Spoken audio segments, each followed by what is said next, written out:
Alright guys, good morning, welcome to our unique devotion. So, what is this?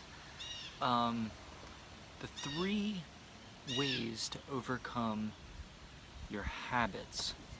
Um, so, a couple of days ago, I started praying a little bit about being able to interact with you guys a little bit more, to be able to bring people um, into this fold at unique devotion in a different way. I super enjoy going through scripture and working through what it's saying and giving some questions for us to think about. I totally enjoy that, but I also enjoy being able to really get specific.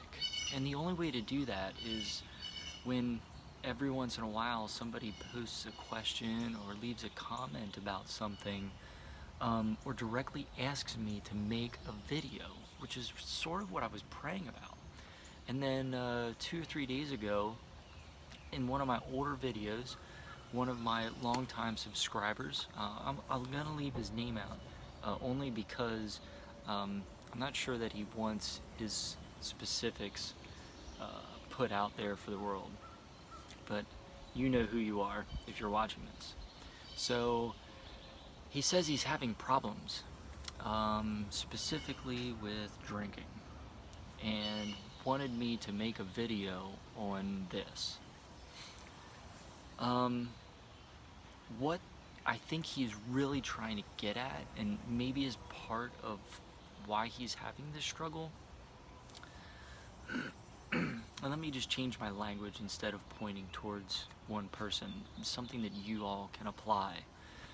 This really has to do with 3 ways that you can overcome your habits. That's where your problems lie. God, habits, and experience. These are the 3. Obviously, the biggest is God. This is your viewpoint of God. That means your viewpoint towards Him and what you think God is or think God isn't. That is a possibility for some of you watching this and are rolling your eyes already because you don't believe in God.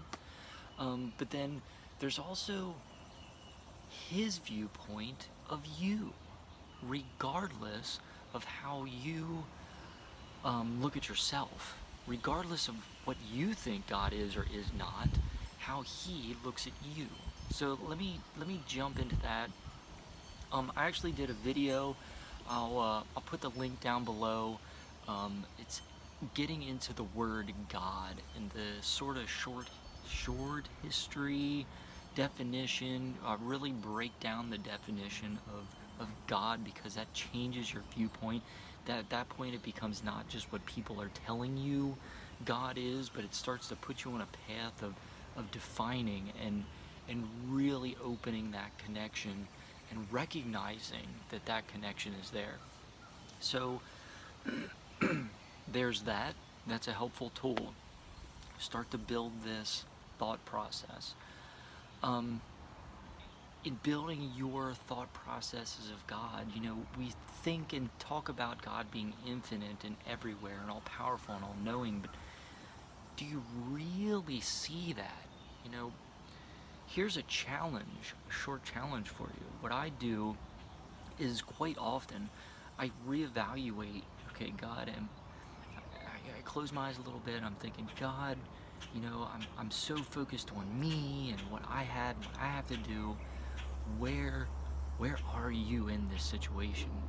And every time I start to make that connection, I start that conversation, and I start to look around and start to point, okay, so if God is in all things and He is all powerful and He is everywhere, then that means God is that, and God is that, and He's also this. and somehow he's in that. Maybe I don't understand, but I recognize I'm starting to see that you're there. You know, like, God, I'm trying to see you. I'm trying to be in your presence. You know, really help me see that. And it's weird because sometimes you look at an inanimate object like the tripod that's holding the camera up, and you think, well, but that's not God. Well, no, that tripod itself does not rule the cosmos and turn the beautiful clouds around into rain, and he doesn't manipulate the sun to bring us brightness and revolve and hold all the planets in place. The tripod doesn't do that, but the tripod is part of God. It's challenging. It's very challenging. It's even challenging for me. It even feels a little weird for me to say that, but it makes so much more sense, especially when you look at other people and you know that, you know, God is in them, Jesus is in them, and then you recognize, well, then that means God is right there. So when I'm arguing, or when I'm frustrated, or when I'm irritated by that person, I'm really just arguing and being frustrated and irritated at God. Well, what good is that? And it just starts to break down those walls a little bit, that, you know, there's no need to be angry, frustrated, irritated. And now all of a sudden a new situation, a new way to handle a situation just starts to present itself that you couldn't see before because of your emotions. I digress. I talk about this subject a lot in videos, and especially in that the word power video on the word God. I talk about that there. So, you know, I challenge you, go watch that video. Do research on your own. Don't even watch my stuff. Research it. Think about it, pray about it, meditate on it. And there's also his viewpoint of you. This should blow your mind. We all look for a purpose in life. What you don't realize is you've already been given that purpose. That purpose, it was just a dramatic pause. I want you to just sort of let that settle for a second. Your purpose is to live, or you wouldn't be alive. That's your ultimate purpose, to live. What you do with it from that point on is really up to you. You can walk with God, you cannot walk with God. You can choose to do this thing, you can choose to do that thing. You can choose to whine and complain, you can choose to get up off your butt and go do something about it. You can choose to have a job, you can choose to not have a job. You can choose to be educated, not be educated. You can choose to have this experience or that experience. So that's number 3, experience. We're talking about God, we're going to move into habits. But think about that for a moment. What does it mean for you now all of a sudden if you really recognize that your purpose is to live? So go live. And to an extent, however you want. And remember, there are consequences to the drinking problem that we pointed out in the beginning of this video. There are consequences to your actions, to your choices, to what you choose to experience. There are going to be consequences. So you can do some pretty horrendous things because you choose to, but be prepared. There are going to be consequences that follow. There's going to be experiences that just sort of come along with that programming, that process. If you've been drunk once and you've been drunk twice, you already know what the experience is going to be. If you don't want that experience anymore, why keep doing it? Mindset. But you could choose to do it again. It's up to you. Okay, so experience is 3, but we're not getting there yet. Habits. I'm going to roll through this really quickly, only because I want you to just look at habits from a different perspective. You can scroll through all of YouTube on the power of habits and what habits are. There's an excellent book called The Power of Habits, and I will leave that link down below, along with the author of that book. I read that book twice. I share that with my friends, and they give it back, and I share it to someone else because somebody always brings it up in conversation, and it's an excellent tool for looking at it in a very specific way, and not just, oh, I need to change my habits. It's actionable steps. So in that book, they talk about 3 things. Here's that 3 again: cue, routine, and reward. So the cue is something that triggers you to do something. Um, I'm going to do brushing your teeth, and then I'll do something of bad situation. So we're doing good and bad. In good, cue. Cue would be, it's time to go to bed. That's your cue. Your mind is moving towards bed. What do you do? So you're cued, you're motivated, moved in that direction. The routine then would be brushing your teeth. So something triggers you. In this case, it was getting ready to go to bed. Triggers you to brush your teeth, and how you brush your teeth is your routine. That routine is kind of a large portion of it. Like the cue is sort of like, it's boom, it's there, but then there's the routine, the thing you do. That's what stands out in your mind the most.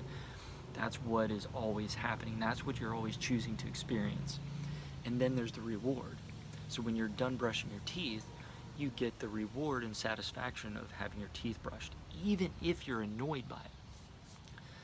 Here's the thing: when you repeat that, okay, your parents say, okay, time for bed, every single night.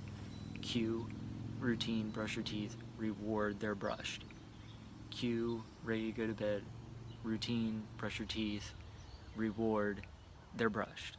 Time to go to bed. You've created a cycle, and in your mind, your physiology reacts to that. It leaves a memory space comprised of the hormones that get triggered by accomplishing something. In short, some sugars, well, actually all sugars do the same thing. They create a high point in your mind that your brain likes to get to, and it remembers that.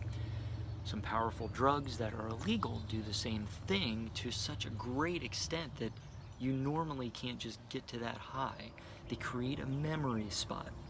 But the habit, they create a memory spot that's super high. That's why we call it getting high.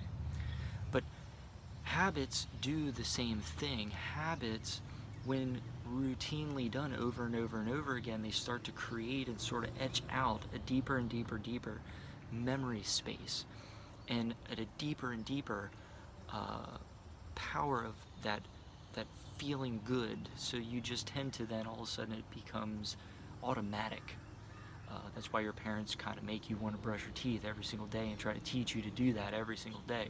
And you could do that with any other good habits of things that you do on a regular basis. Even breakfast is a habit. It's something that you are taught that you need to do in the morning, and when you get up in the morning, there's the cue, you go make breakfast, there's the routine, and then you feel better because you've just consumed some food and you feel satiated in your belly, and you repeat, and after a while you get in that cycle. So cue, routine, reward. Knowing what a habit is now can just maybe give you a different direction in your mind, I hope, of, maybe you didn't know that before, and you're like, oh, well, I see. So in this case, my friends call me up because they're going to go to the bar. That's the trigger, and you say yes, so you create the routine. You go to the bar with them, and then the reward is you're drunk. Reward doesn't necessarily, in this context, mean that it's good. It means that your brain is etching out the end result, and that it likes it, because if you do it over and over again, you create that cycle. That becomes your habit. And when you try to break that habit, if you say no to your friends, your brain reacts by, like, you feel bad, or you feel like you left them out, or maybe you feel left out, or there's emotions that tend to want to draw you back towards that situation to complete that routine. Or maybe you hear the the cue of going and you complete the routine, but you change it slightly? What if you don't drink? What if you go out with your friends, but you just drink water? You force yourself to just drink water the first time. The reward goes, wait a minute, we got the cue, we got the routine, but we didn't get the same reward. We have a different reward. Well, let's see if we do that again. Etch it out, etch it out. Friends call you up again the next week. You go out again and you do the water thing again. You don't drink and get drunk. Your brain starts to etch that out some more. The reward changes. So there's ways of manipulating that. In that book, he goes over a lot of this in way more detail, and I'll put that in the link below. You might be able to find an audio version of it somewhere too. The Power of Habits. Check that out. And I did just talk about stored memory a little bit. So knowing that your habits end up being stored memory, you can change that. You so can. We all can. It's maybe more difficult for some, but it's possible. The third is experience. And it's pretty self-explanatory. And I kind of pointed out already. You can experience whatever you want in life. But there are consequences that are good and consequences that are bad. We can talk about it in a way of outcomes that are good and outcomes that are bad. The outcome of experiencing brushing your teeth on a regular basis and having that ability is you have cleaner teeth that last longer and don't fall out before you're 60. So that's positive outcome. Negative outcome would be you want to experience going out with your friends getting drunk. You're gonna feel horrible the next morning, if not for a couple of days. Your whole body's physiology is gonna be all out of whack. You're not gonna be able to think quite normally. You might not make even good decisions. After you already made one bad decision, you might make or say some things that you don't think you should have been saying or doing, and it just sort of cycles. But you experience that. So you experience getting drunk. There are outcomes that are going to happen. You know, be able to maybe see that and then choose. And if you choose something that you don't like and you want to change it, then keep trying to work on changing it. But remember that then you're experiencing just trying to change it. If you're just experiencing trying to change it, you may never actually change it because you're only living in the experience of just trying, which is a different experience than what you're doing or changing it. There's also the experience of trying. I'm having the experience of making a video right now because I choose to. I could have chosen to not have that experience. That will come up again. That's on my word power list, and that word I will break down in full detail as the definition and go into that a little bit further. But I wanted to give you guys 3 ways that you can change your habits. And one is knowing who God is in your life and what you think about God and what God thinks about you. 2 is knowing what habits really are, not just using it as a throwaway word that you just put out there, but actually diving into what habits are, understanding how they function in your life. And 3, the power of experience and knowing what kind of power you have in the choices that you make to have the experiences that you're having. So on that note, I know that God is giving you all the blessings you deserve, and even more so, I pray He's giving you blessings that you don't deserve. Till next time, I love you guys. Peace, love, and diamonds.